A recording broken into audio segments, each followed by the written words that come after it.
Mixing epoxy isn't an exact science, but you do need to get the right ratio of hardener to resin. To do that, I sometimes use graph paper as a mixing board because the grid pattern helps me to judge the size of each puddle. This especially pays off if you need a 2-to-1 or a 3-to-1 ratio of resin to hardener. Just fill 2 or 3 times as many squares with one as you do with the other. You can reuse the paper many times too.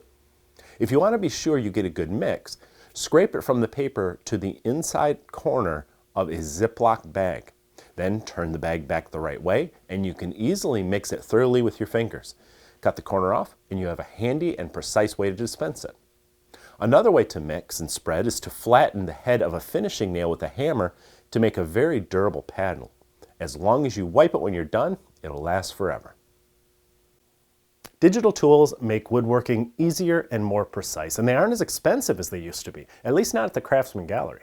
They have a full range of eye-gauging digital tools for every type of woodworking task, and by supporting them, you're also supporting us. So please use the link below this video to check them out today.